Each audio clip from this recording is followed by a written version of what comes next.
Come in. Welcome. I'm E.G. Marshall.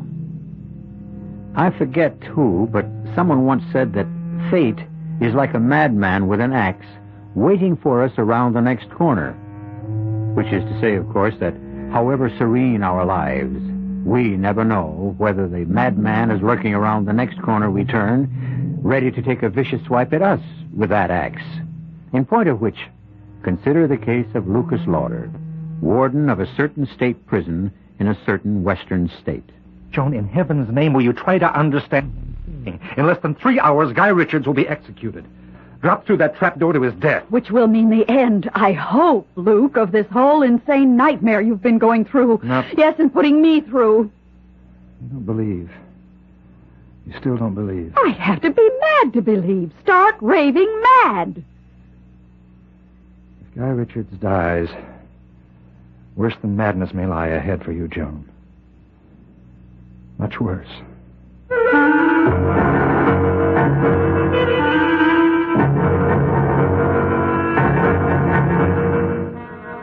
Our mystery drama, The Strange Case of Lucas Lauder, was written especially for the Mystery Theater by George Lauder and stars Robert Lansing.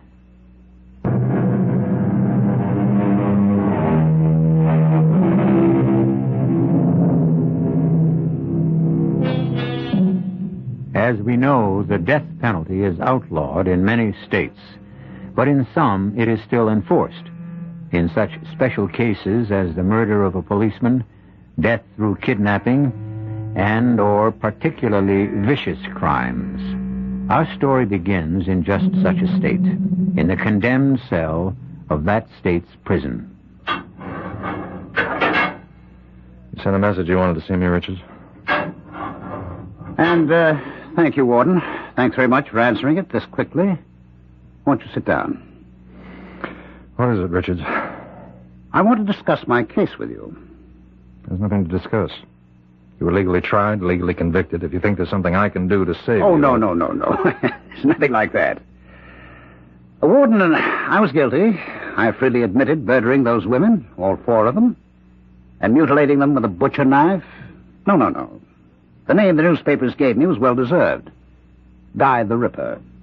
All right, then what is it you want to see me about? Warden, hasn't it ever struck you as odd, curious, that someone of my breeding and background could be guilty of 4 such horrible murders? Murders and mutilations identical with those done by Jack the Ripper nearly a century ago? Yeah, as a matter of fact, it has. Me and quite a few others. If you'd been judged insane... But I wasn't so judged. Nor was I insane. No, I am as sane as the next one. For whatever that's worth. Richards, I'm a very busy man. And prefer to spend as little time as possible in the company of anyone as vicious and depraved as Guy Richards. Yes, I know. But that's exactly why I asked you to come and see me. Warden, before very long, you're going to be spending all your time in my company. I don't blame you for looking puzzled. Let me explain. Yes, do explain. A little more than a year ago, Warden, I was a professor of parapsychology at the university. I was happily married, successful, and deeply involved in my work. And then suddenly, shockingly, for no apparent reason, I became, well, the embodiment, you might say, of a man who has been dead for many, many years. Jack the Ripper. It began, Warden, it all began one morning in my office at State University. Come in. Well, Eric Nordling. It's good to see you. Good to be back, Guy. Good to have you back. I can't tell you how much I've missed you this past month. It's like missing my right arm. Oh, nonsense. I'll be frank with you. When you went into the hospital for those tests a month ago, I didn't expect I'd miss you as much at all. Well, why should you? I'm just an assistant professor. Ah, but what an assistant. You remember when you left, you and the class were analyzing those strange, gruesome murders that had taken place? The 3 women? Remember? I remember. Well, I took over for you, and believe me, the class soon let me know that I just wasn't in it with you. They said no one, not even me, could touch you when it came to explaining the murderer's drives and motivations. In fact, they said you understood and explained them so well, they wouldn't be surprised if you were the murderer. Well, what is it, Eric? Eric? Guy, I am the murderer. Well, I can see you're not joking, Eric. I'm not. I also know that you haven't been well. In fact, I'm very sick. Guy, I'm dying. But none of that changes the simple truth that I murdered those women and mutilated them. Guy, I'm Jack the Ripper. No, I'm not crazy. As a professor of parapsychology, you do believe that people can be possessed by the spirits of the dead? I keep an open mind, or try to. Well, I can tell you that possession is a fact. For some time now, I have been possessed by the spirit of Jack the Ripper. Eric, if I didn't know you better, I'd say that you're really possessed of a dose of LSD. But since Guy, believe me. What I'm telling you is the truth. Believe me, because you're about to become Jack the Ripper. Eric, you're ill. I can tell from looking at you. You're seriously I ill. am. I'm dying. I told you that. They've given me less than 2 months to live. Oh, Eric. It's terminal. In less than 2 months, I'll be dead. And the day I die, the instant I die, the Ripper's spirit will leave my body and enter yours. You don't believe me, do you? Of course not. Well, then I'll have to prove it. You've taken your penknife out of your pocket, and you're opening the blade. Well, yes, to clean out my pipe. What's so unusual about that? Does your pipe need cleaning? Well, no, but, You acted on impulse. Sudden, inexplicable desire. Desire to hold a knife in your hand. Oh, now, of all the senseless... It isn't senseless. And if you think so, try to put the knife back in your pocket. Well, go ahead. Close the blade. Put the knife back in your pocket. Well, I haven't done what I intended to do, clean out my pipe. Is that what you intended to do? Oh, in heaven's name, Guy, be honest with yourself, is it? No. Now, what do you intend to do with that knife? What do you want to do with it? I want to kill with it. To strike and slash. What is this? What? It's Jack the Ripper. Using your body. You needed proof, and I just gave it to you. I took possession of you for a few moments. But when Eric Nordling dies, I'll become Guy Richards. Till he dies. And after that... Oh, no, it's madness. You deny you felt an overwhelming urge to strike and slash? No, but there's got to be some explanation. There is. You can pick up your knife and put it away. Or clean your pipe, if you really want to. Well, Warden, those were Eric Nordling's words. Almost his identical words. Just before he told me what I'm about to tell you. Mm-hmm. That I'm about to become Jack the Ripper. The day, the instant, I die. Yes. Is there anything further you want? Now, wait, don't go. Now, look, Richard, your time is short, and Yours is.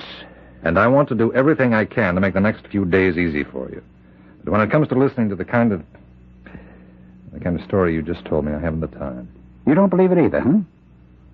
Even I didn't. With all my knowledge of the occult, the psychic, I couldn't bring myself to believe in anything so impossible. Seemingly impossible. Nutty is the word. You think I've gone a little, what do they call it here, stir-crazy? No, you haven't been in long enough for that. I'm not calling it anything. I'm not thinking anything. Look, you wanted to get something off your chest, you got it off. I'll be going. No, please. Richards, I don't Listen have time. for just 1 minute more. At 6 in the morning, 2 days from now, I'll be hanged for murders every bit as revolting as those of Jack the Ripper. Because I am Jack the Ripper. This body, you see, is the body of Guy Richards, once respected university professor. But the spirit that inhabits this body, well, I am, I assure you, Jack the Ripper. Now let me assure you, as Eric Nordling assured Guy Richards, at the very instant the rope snaps my neck, on that instant, Warden, you will become Jack the Ripper. If there's anything further I can do... And I'll prove it to you as I made Nordling prove it to Richards. Now, before you go to bed tonight, you will feel that same strong, overpowering urge, need to strike and slash with a knife. Before you go to bed tonight.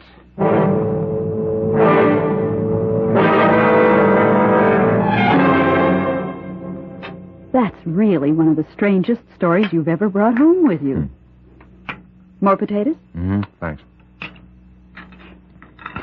It's funny, though. What? Well, and don't ask me why I did this. I certainly didn't believe a word of Richard's story. Not a word, but I guess curiosity got the better of me. What? Well, I checked at the university. Richards did have an assistant named Eric Nordling, and he did die when Richards said he did. Doesn't mean anything. Yeah, still, that part of Richard's story was true. Joni, what do you think? What do I think? Well, you're kind of interested in that stuff, yoga and astrology and the psychic and all Oh, that. not really. Yeah, but you do have an interest. And not a serious interest. Still, what do you think? I think I'd like another piece of roast beef. That's what I think. Okay. I'll try not to be so heavy-handed this time. Oh, you weren't heavy-handed. Just slice it a smidgen thinner, that's all. Just a smidgen. Smidgen it is, and easily done with a knife as razor sharp as this. Won't be done at all if you don't stop staring at that knife and cut me a slice. Luke? What? It's nothing. I was just thinking. Thinking what? The way Richards talked this afternoon, you'd thought I was going to grab at the first chance I got to carve up some likely female. You, for instance. Don't say things like that, Luke, not even jokingly. I'm sorry. But can you imagine anyone like me, for instance, starting to cut a slice of roast beef and then changing my mind and deciding to carve a few slices out of you? No, I can't, and I'd just as soon not. Up on the table like this, and holding the carving knife in my hand. It's a razor-sharp carving knife. I'd come around the table toward you. Luke, please. And when I got to you, I'd stand over you. I'd look deep into your eyes, and then raise the knife high over my head and plunge it. Luke! Luke, what's come over you? If this is a joke, it isn't your kind of joke. It was a joke, wasn't it? Wasn't it? Sure. It was a joke. What else?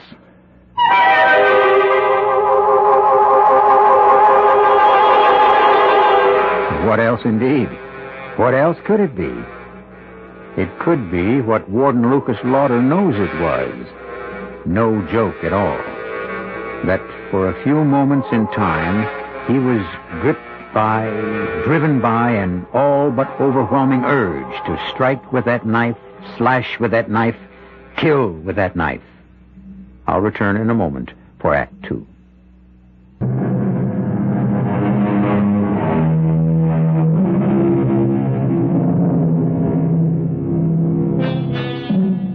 As I said earlier, fate is sometimes likened to a madman with an axe, and it would surely seem that Lucas Lauder, warden of State's Prison, has run head-on into him.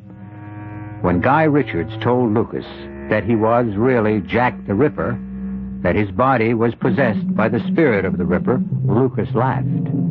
But his laugh turned to a worried frown when he came dangerously close to stabbing the wife he loves. Now in Lucas' office at State's Prison the following afternoon. No, Jerry. No, look, I don't mean to be harsh, but I think Maxwell's privileges should be taken away for a while. Yes, a week at least. All right, goodbye. Yes, Miss Conley? They brought Guy Richards over, Warden. All right, tell him to bring him in. Yes, sir. Bring him in. All right, boys, you wait outside. Sit down, Richards. Thank you. Richards, I want to talk to you about, among other things, I want to talk about your personal effects. Well, we've talked about that. I told you I don't give a damn what you do with them. Warden, you didn't have me brought here to talk about my property. You brought me here to talk about what happened to you last night. If you're going to start again on that nonsense about being Jack the Ripper... It isn't nonsense, and you know it. Now, you also know that when I go through the trap less than 48 hours from now, you'll become Jack the Ripper. You know it because I put you through a sort of trial run, you might say, last night. What did happen last night, Warden? I don't know what you're talking about. I'm talking about what your wife, Joan, thought was a sick joke, but was no joke at all. I'm talking about how you stood over her with a carving knife, the knife you'd been using with the roast beef. Right? Oh, look, you're not going to be sick, are you? How do you know that's what happened? I was there. How else? No. No, that's impossible. What you're saying is impossible. Incredible, yes, but not impossible. I explained to you yesterday, or tried to explain, that I took this body when Eric Nordling died, just as I occupied his body when... Oh, well, it doesn't matter who died before him or before him. All that matters to you, or should matter to you, is that you're next on that list to, shall we say, play host to Jack the Ripper. But why? Why? Yes. Look, you must have died... What am I saying? Jack the Ripper must have died many, many years ago. In 1907, to be exact. All right, then you've been dead. I mean, damn it, the Ripper has been dead nearly 70 years. But his spirit, my spirit, has lived on in others. Right, that's what I'm getting at. Why? Because I cannot rest. Why, because of the awful crimes you committed? No, not because of the crimes, but the reason behind them. The evil in me that drove me to what I did. The hate. No, I don't understand. There is nothing to understand. It's quite simple. A spirit, a soul, is given an earthly body and forced to suffer through what you call life. Forced to go through this agony again and again and again until it is cleansed completely of evil, of hate. The evil in me was so great it will take, well, only the Lord knows how many lifetimes to wipe it away. Unless it meets a love as pure as the hate is evil. A soul as tender as the hate is brutal. A spirit as compassionate as the hate is ruthless. And that will never be. Never? No such love exists. No such soul, no such spirit. Not on this earth, that's for sure. You really believe what you're saying, don't you? You really believe that you are actually Jack the Ripper? Oh, for the love... I'm going to give you another taste of what it's going to be like to be Jack the Ripper. If you think for 1 minute that I don't care what you believe. Just do me a favor and send me back to my cell. Yes, Warden? Richards will go back to his cell now. Yes, sir. Richards is going back now. Remember what I said, Warden. I'm going to give you another taste. Soon. All right, let's go. Warden, Yes, Miss Conway. It's near time for me to go home, and the buses get awful crowded in weather like this, so I was wondering, could I leave now? Sure, yes, of course. Go ahead. Wait a minute. Yes, sir. I was about to leave myself. I'll drive you home. Oh, no, sir. I couldn't take you out of your way. No, it's not out of my way, but not much anyhow. Well, if you're sure it's no trouble. It's no trouble at all. It'll be a pleasure.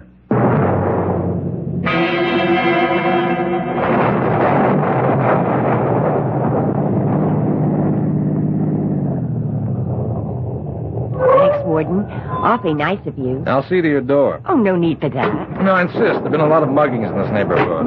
Some. So I want to be sure that you get to your apartment safe and sound.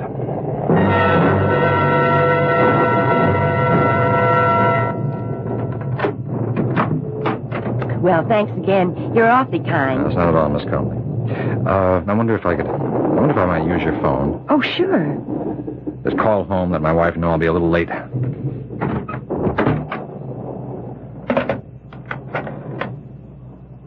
Now, second thought, there's no sense in calling. I won't be that late. Oh, only 5 or 10 minutes. Boy, look at the rain and wind against the window. Chills me to the bone just looking at it. Why, I couldn't give you a drink, could I, sir? Oh, Miss Comley, I wasn't hinting, you know. Oh, I didn't think you were, but, well, if you would like a drink. Oh, why not? I'd love one. I keep the liquor in the kitchen. It's scotch, isn't it? Just a short one. I won't be a minute. No, I'll come with you, if you don't mind. Oh, of course not. Never been in your apartment before. I'd like to see how my secretary lives. Oh, not very fancy, I'm afraid. It looks nice. It's comfortable. You live alone? Yes, I tried living with someone else, but it just didn't work out. Here you are. Yeah, thanks. That's good scotch. Glad you like it. Where'd you get those knives? Knives? Yeah, the knife set on the wall. Oh, those are... I don't know. I've had them so long. Why? Oh, I like knives. Good ones, that is. Those look good. Do you mind if I... No. Be my guest. It's beautiful. Beautiful. Feel that edge. You don't often see knives kept in this good condition. This sharp. It's no thanks to me. I just use them, never sharpen them. Razor. Sharp. Fit in the hand perfectly. Those are the most beautiful knives I've seen in over 70 years. Jane.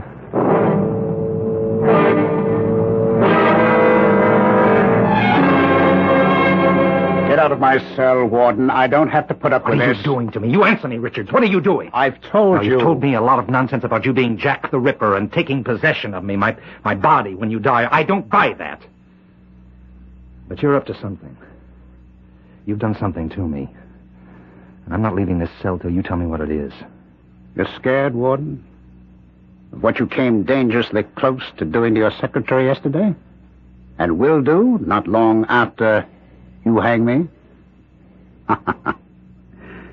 The urge, the nearly overpowering urge, I stayed your head, not you, to plunge the knife into her, to slash... Stop it. See, Stop it!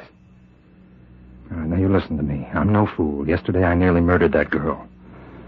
And somehow you know all about it. But I stayed my hand, not you, because I'm not a killer. Then how do I know what went on in that kitchen? I don't know how you've devoted your life to parapsychology, and you know all there is to know about things like ESP, thought transference, hypnotism. That's it. Hypnotism. Like Nordling, you're a hypnotist. Somehow or other, I don't know how, you managed to hypnotize me when I was talking to you. You put ideas in my head. Post-hypnotic suggestion, I think it's called. You cannot give a post-hypnotic command that's contrary to the subject's normal fiber. Warden, it would be impossible for me or anyone to command you to kill. It isn't in you to kill. But that will all change when I am in you. At approximately a second or two after 6 o'clock tomorrow morning. Oh, which reminds me, I have a gift for you. Here. A knife? A knife. Where did you get this? It was made for me in the prison machine shop from a soup ladle. A soup ladle carefully ground down at the edges, skillfully shaped into a knife. expertly sharpened. How did you manage to have this made? How did you manage to have this made? Calm, Warden. You know your prison as well as I, or you should, and obviously don't. Anything can be done in a prison if you know the ropes. Here, the knife. Take it. Ed. Ed? You take that knife from Richards and get rid of it. See me in my office later and you explain how he got it. Oh, no, wait a minute. Here, give it to me. I'll get rid of it. Not until you've used it. Not till I, the Ripper, have used it. Again, and again, and again. Ed, I don't want to see this man again until his execution tomorrow morning at 6. If he has any last-minute requests, you handle them. If he has any questions, you answer them. If he wants to see me for any reasons, no. Tomorrow morning, Richards, I'll see you then, and not until then. 6 o'clock. On the scaffold, Richards.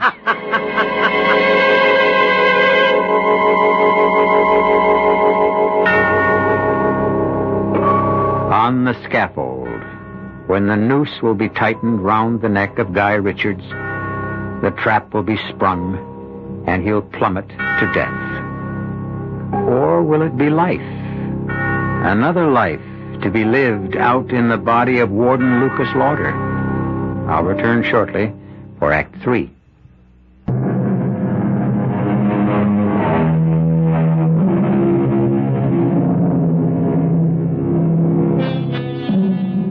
There's much talk these days about possession, the control of a human being by an evil spirit. Probably such talk has gone on since man can remember. Intense discussion, even violent debate, as to whether possession is a form of schizophrenia or a malignant spirit which has invaded an earthly body. For Lucas Lauder, warden of State's Prison, it isn't a subject for idle debate, but a frightening reality. In the bedroom of his home, a short distance from the prison itself.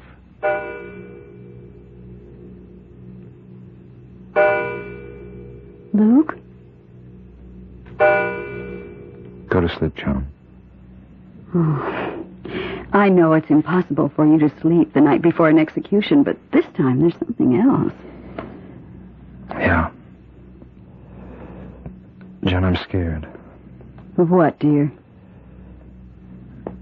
I haven't just been sitting here in this chair watching you while you slept.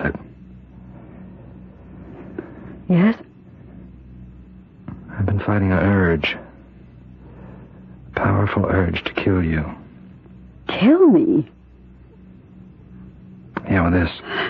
Where did you get that? Richards gave it to me. Ugly-looking knife, isn't it?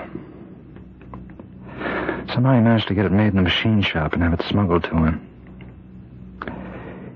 He gave it to me as a present. It's a strange kind of present. No, it's not a present to me, Joan. It's to himself.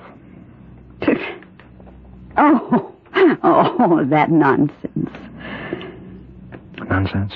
About him being the reincarnation of Jack the Ripper. Oh, he is. He is. I laughed, too, at first, but he is the Ripper. In possession of Guy Richards' body. And at 6 this morning, less than 3 hours from now, he'll be in possession of mine. Luke, darling, you can't be serious. You don't really believe that. After what's happened, I'd be a fool if I didn't. What has happened? I had to bring myself to talk about it. He told me he was going to take possession of me temporarily for a short time to prepare me for what's to come after he hangs. Well, you didn't take that seriously. No, not then, but within an hour, I nearly stabbed Miss Conley to death. Your secretary? I drove her home in that storm day before yesterday. I invited myself in. Mm-hmm. Pretended I wanted to use the phone to call you, but I had no intention of using that phone. I just wanted to get into her apartment to kill her? I didn't know it then. I didn't know why I tricked my way in, but... Well, then I sort of led her into offering me a drink, and I went with her into the kitchen where she keeps the liquor. While she was making the drink, I noticed a set of knives, kitchen knives, on the wall. I pretended to admire them, and I took one to examine it only. Only I wasn't examining it. I was thinking... Luke, my darling. Now, don't touch me. Don't touch me. Don't even come near me. It's dangerous. Dangerous? Luke, what are you saying? I could do to you right now. What I came close to doing to her. The urge was powerful then, but it's even more powerful now. It's almost as if the closer I get to Richard's hanging, the more the urge grows inside me.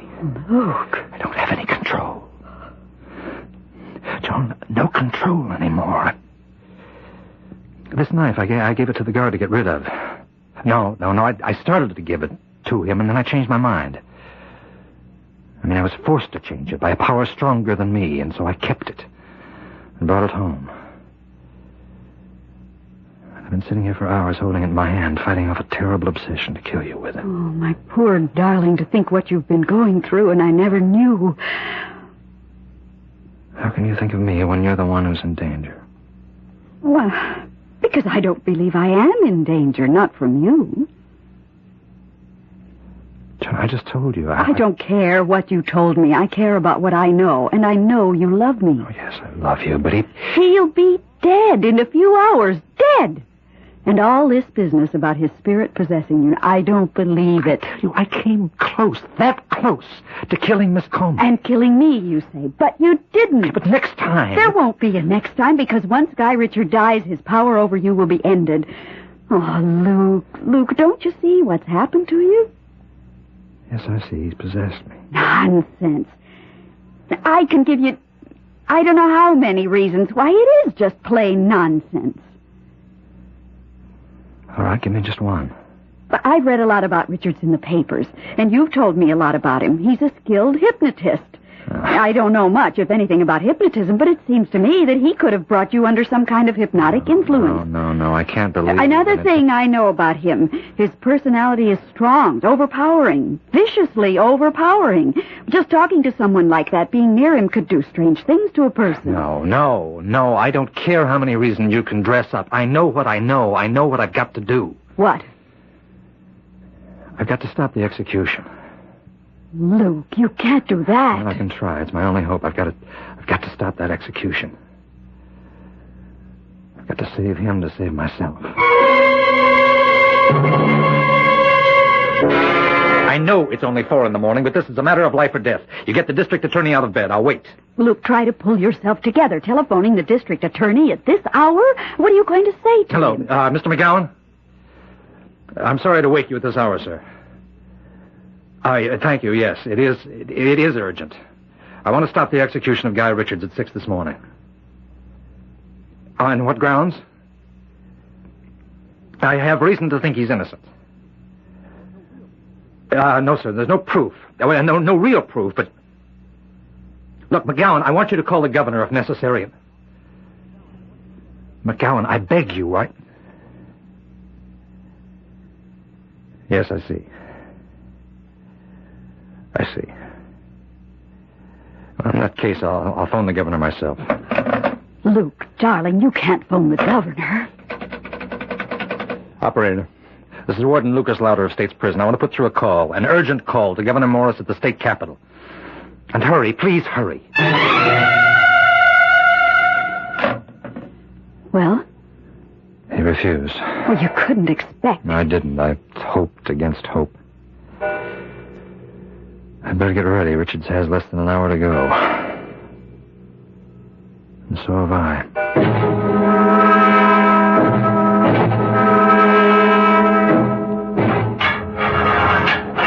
It's time, Richards. Huh. You're telling me. If you're ready. Question is, are you? Come on, let's go. You look tired, Warden. No sleep, eh? Well, don't worry about it. You'll sleep just fine tonight. The Ripper always sleeps well. Afterward. After what? Having killed. Well, I didn't know there'd be an audience to see the end of Guy Richards. The press. Straight ahead of the scaffold, Richards. You're sweating, Warden. Calm down. Make you feel any better, there's no pain to this. Over in an instant, you know. I've been through it once before. The man whose body I took before Eric Nortling's. Well, here we are. A moment in destiny. For us both. All right, Ed. Oh, do we really need the hood? Well, yes, I guess we do. Spare the feelings of our audience. Go ahead. Just, one thing to say, Warden, before you pull the trap. Yes? This isn't goodbye. I'll be with you again. Soon.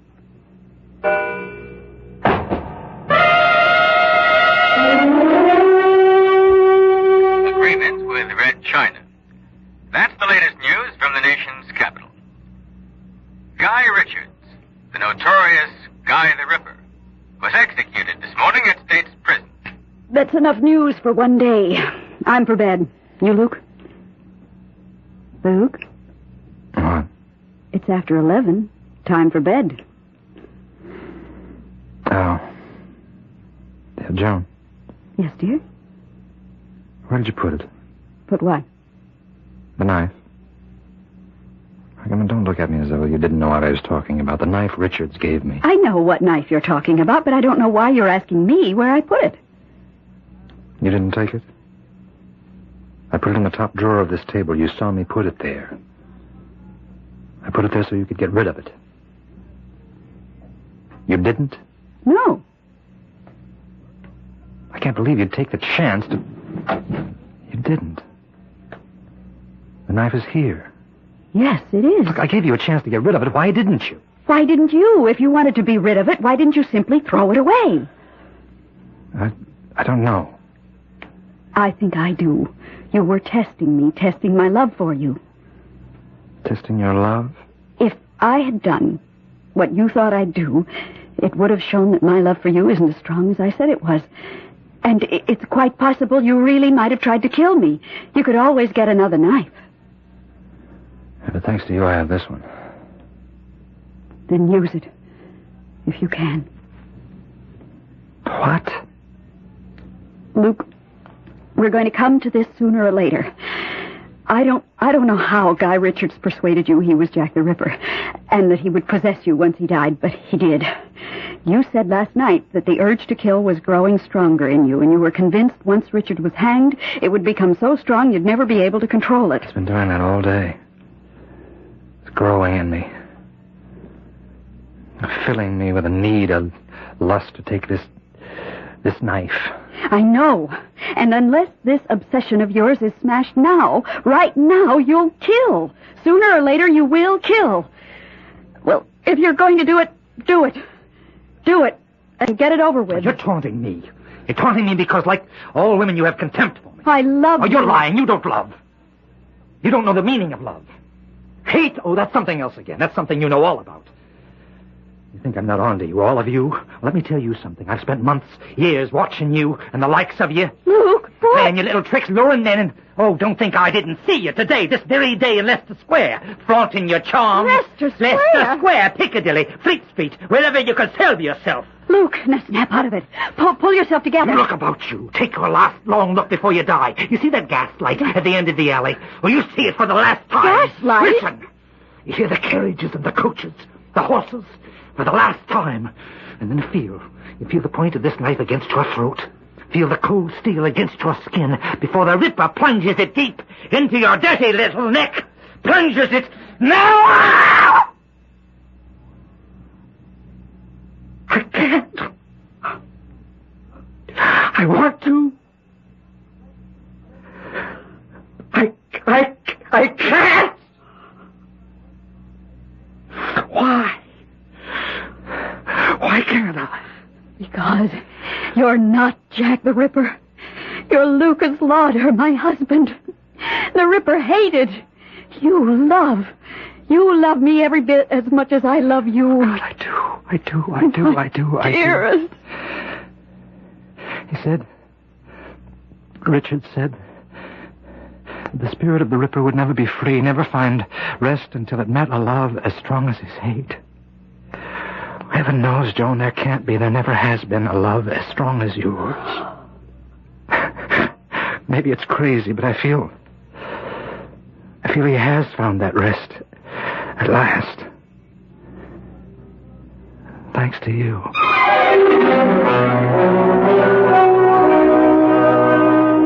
Well, if you're puzzled by this strange happening to Lucas Lauder, you've got nothing on me. Did Guy Richards in some way place Warden Lauder under an hypnotic influence? Did Richards believe he was truly Jack the Ripper? Was he? What do you think? I'll be back shortly.